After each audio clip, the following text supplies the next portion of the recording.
والله هناك قراءة من زاويتين. أنا أفضل أن أقرأ الموضوع من زاويتين. القراءة الأولى صحيح أن بيتكوفيتش أعطى الكثير من الانطباع على أنه حول بشكل ايجابي منتخب الجزائر الى ما هو افضل بطبيعه الحال، ما يتناسب مع قيمه لاعبيه ومع قيمه الاسماء المتواجده فيه.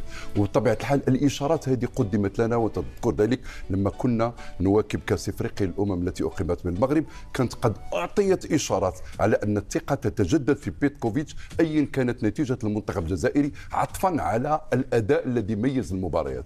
اوكي، اليوم هذا التاكيد على ان بيتكوفيتش مستمر لغايه كاس العالم هو يعطي الانطباع او الشعور من ان المدرب موجود في موقع ثقه من الفعاليات الرياضيه الجزائريه، وبخاصه من الاتحاديه الجزائريه لكره القدم، وبالتالي يعطيه امل في انه يشتغل بشكل مريح جدا. لكن في المقابل لا أستطيع أن أتصور أن لا تكون كأس العالم مقياس لقياس كفاءة المدرب وأيضا استمراره مع هذا المنتخب. بالتالي اليوم ما سيفرزه مونديال 2026 بالنسبة للمنتخب الجزائري سيتحكم في مستقبله. قد يفسر كلامك أن في استعجال في قرار التجديد. لا أبدا، ليس هناك. أنت تقول لي مقياس في نجاح هذه المشاركة، وعلى ضوءه يتم يعني دراسة هذا القرار في أكثر من زاوية وفي أكثر من جانب في مسألة التجديد أو لا؟ لا، أنا في اعتقادي على أنه دائما ما نبقي هامش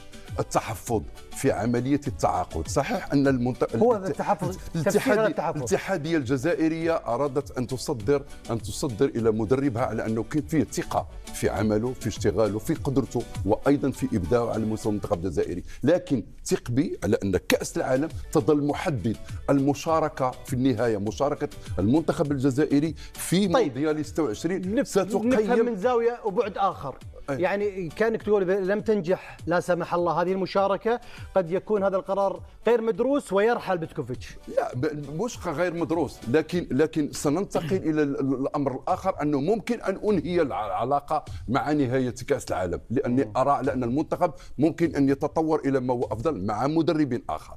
هذا